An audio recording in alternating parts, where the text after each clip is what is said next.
In a physics class, we'll often have to convert between one unit of measure and another. A unit of measure could be like miles for distance, or kilometers for distance, or miles per hour for speed. We're accustomed to seeing miles per hour when we're driving around in a car. So you might be on the interstate and you might be driving 60 miles per hour.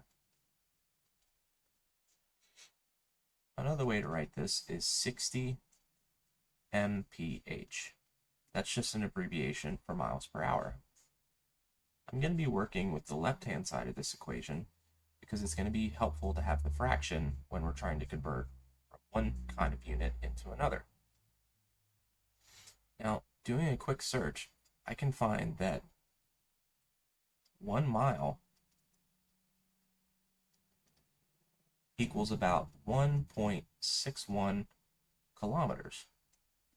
So if you would be driving in your car and you cross the border to go into Canada or Mexico, you would see that their speed limit signs are in kilometers per hour.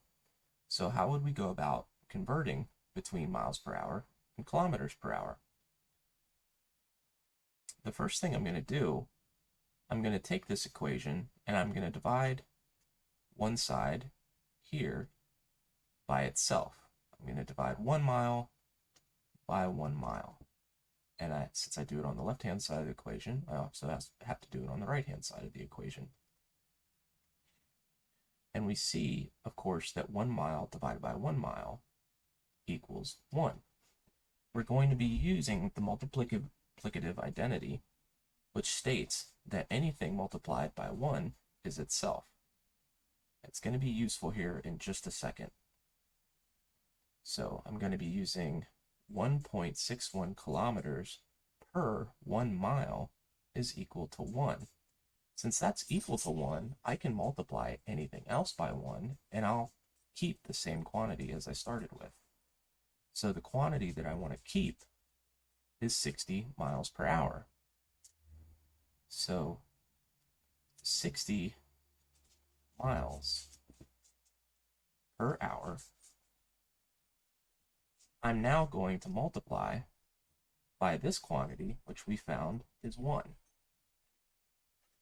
1.61 kilometers divided by 1 mile.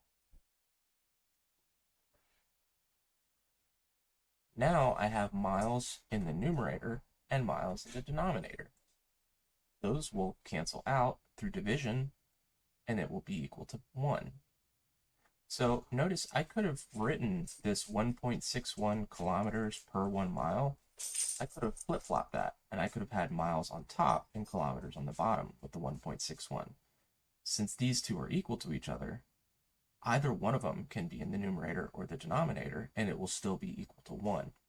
The reason I want miles in the denominator is because 60 miles per hour has miles in the numerator.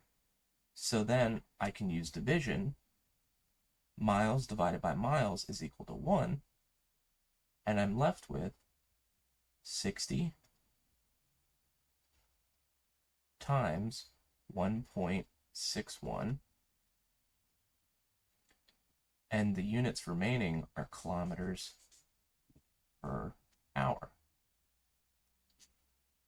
Now, all I have to do, the last step, is to pull out my calculator and multiply 60 times 1.61. And that gets me 96.6. So this is equal to 96.6 kilometers per hour. And the next time you're in your car, take a look at the speedometer, and at 60 miles per hour, right below that number is probably a second number that's right around 100 kilometers per hour, because those two are about equal to one another. So in your car, you'll have two numbers on the speedometer. You'll have numbers for kilometers per hour and also for miles per hour. They have that there, so if you cross over into, say, Toronto and you're driving in Canada, you can see how fast you're going compared to the speed limit signs. So now I have this value in kilometers per hour. In physics, for speed and velocity, and speed, we're pretty familiar with that. Velocity is just speed plus a direction. So, for example, my speed might be 96.6 kilometers per hour, which again we said is roughly 60 miles per hour. If I gave this a direction, say I was traveling north, then this would be a velocity. Without the direction, it's just a speed. So that's the difference between speed and velocity. A velocity is a speed with a direction. In physics, the base unit for velocity and speed is in meters per second. We see here we already have a meter because this is a kilometer, but we have all these other different units that we need to get rid of if we were to take this and convert it into meters per second. So how would we do that? The first thing we need to know, and we'll discuss these prefixes in a later video and also in class, but a kilo is a very popular metric prefix. Kilo equals 1,000. And we can do the same thing that we did before. If I divide this by a kilo, and I divide this side by a kilo, we see that these are equal to 1 because a kilo divided by a kilo is equal to 1. So now I have another conversion factor. 1,000 divided by a kilo is equal to 1. So that's useful because now I can take my 96.6 kilometers per hour and I can multiply it by 1,000 per kilo. Now I have a kilo in the top and a kilo in the bottom, so those divide out to 1, and I have my meter, 1,000 over an hour, also multiplied by 96.6. So I multiply all this out at 96.6 times 1,000 times meters per hour. Of course, 96.6 times 1,000 is 96,600 meters, and then all of that divided by an hour. My last step, if I'm trying to get this again to the base unit of meters per second, I need to somehow get rid of this hour.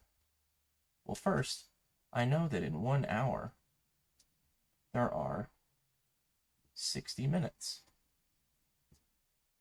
Hour divided by hour is 1.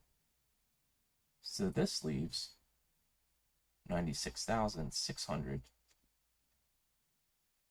meters divided by 60 minutes. If I put the 96,600 divided by 60 into my calculator, I get 1,610. So this becomes 1,610 meters per minute. And I'm getting pretty close to meters per second. At this point, what do we need to get rid of next in this quantity to get us to meters per second? Well, I know that in 1 minute, there are 60 seconds. So a minute divided by a minute is equal to 1. And this then becomes 1,610 meters divided by 60 seconds. 1,610 into my calculator divided by 60 is 26.83 approximately. So this is going to be equal to 26.83 meters per second. And that's what we want. We want our quantity to be in meters per second. This is the standard unit in physics for speed and velocity. So we've gone from this quantity over here, 96.6 kilometers per hour, and we've converted it into 26.83 meters per second. These two quantities are equal.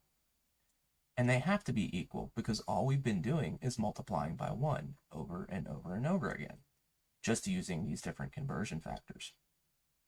So, what we've seen in this video is we can take a quantity, We can find a conversion factor that has two things being equal. For example, 1 mile equal to 1.61 kilometers, and we can convert a number in a certain unit to another quantity, but they're equal in the end.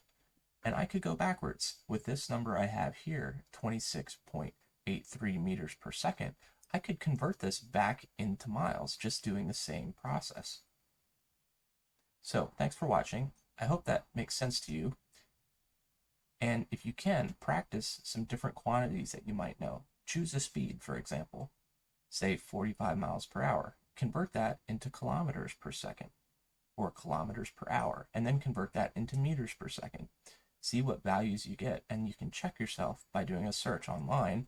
Usually the conversion calculators will pop up, and you can choose different quantities to check and see if your math was correct. In the end, just remember, all we're doing is multiplying by 1 over and over with useful conversion factors. Thanks for watching.